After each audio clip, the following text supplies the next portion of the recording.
আবার চলে এলাম সকলের সামনে আমাদের রান্নাঘরে। আজকে আমি রান্না করব একদম ঘরোয়াভাবে কাটা রুই মাছের আলু দিয়ে পাতলা ঝোল। সেটি করতে লাগবে কাটা রুই মাছ, আলু, আদা, কাঁচা লঙ্কা, টমেটো, ধনেপাতা, সর্ষের তেল, নুন, হলুদ, কাশ্মীরি লঙ্কার গুঁড়ো, জিরের গুঁড়ো, ধনের গুঁড়ো, স্বাদ মতো একটু চিনি। এবার কড়াই বসিয়ে কড়াইয়ের মধ্যে আমি তেলটাকে ছেড়ে দেব। এবার তেলটা গরম হতে হতে মাছটার মধ্যে আমি নুন, হলুদ আর একটু কাশ্মীরি লঙ্কার গুঁড়ো ছড়িয়ে নেব। নিয়ে এবার আমি মাছগুলোকে ভালো করে মেখে নেব। এবার মাছগুলো মাখার পর এবার তেলটাও গরম হয়ে যাবে। আমি এবার মাছগুলোকে একে একে তেলের মধ্যে সব ছেড়ে দেব।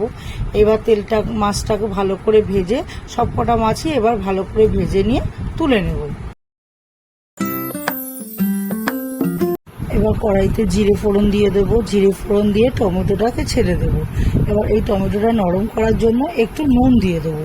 নুন দিয়ে একটু নাড়াচাড়া করে যে আলুগুলো রেখেছিলাম সেই আলুগুলোকে এবার আমি ওই তেলের মধ্যে দিয়ে দেবো।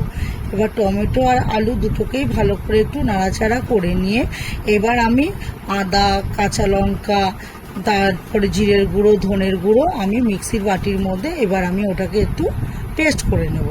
এবার পেস্ট করে নিয়ে আর এদিকে টমেটোটা আর আলুটাও একটু নরম হয়ে যাবে। তারপরে পেস্ট করে নিয়ে ওই মশলাটা এবার আমি ওর মধ্যে ঢেলে দেব। ওর মধ্যে ঢেলে দেওয়ার পর এবার আবার একে একে নুন কিছুটা আগে একটু দিয়েছিলাম, আর বাকি যে নুনটা স্বাদ আন্দাজ মতো নুনটা দেব, হলুদ দেব, কাশ্মীরি লঙ্কার গুঁড়ো দেব, আর স্বাদ মতো সামান্য একটু চিনি দেব। ওই চিনিটাকে দিয়ে এইবার একটু ভালো করে ওটাকে মিশিয়ে নেব। ভালো করে মিশিয়ে নিয়ে এবার আমি জল দিয়ে দেবো। জলটা দিয়ে দেবো আন্দাজ মতো, খুব বেশি জল দেবো না যাতে মাছগুলো ডোবে, সেইভাবেই দেবো, কারণ একটু পাতলা ঝোল হবে। এবার দিয়ে আমি মাছগুলোকে দিয়ে দেবো। মাছগুলোকে দিয়ে দেবো, দেওয়ার পর আমি ঝোলটাকে একটু ঢাকা দিয়ে দেবো। এবার ঝোলটা ফুটতে ফুটতে আমি মিক্সির বাটির মধ্যে যে ধনেপাতাটা রেখেছিলাম ওটা একটু জল দিয়ে আমি পেস্ট করে নেব, কুচিয়ে দেবো না, আমি একটু ওটাকে পেস্ট করে তারপরে ঝোলটাও ফুটে যাবে। এইবার আমি ওই ধনেপাতার পেস্টটা আমি ওই ঝোলের মধ্যে ঢেলে দেবো। দিয়ে ভালো করে আমি মিশিয়ে নেব।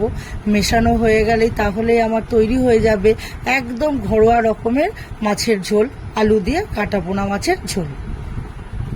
যদি রান্নাটি ভালো লেগে থাকে তাহলে লাইক করবেন, শেয়ার করবেন, কমেন্ট করে জানাবেন, আর অবশ্যই সাবস্ক্রাইব করবেন। ধন্যবাদ।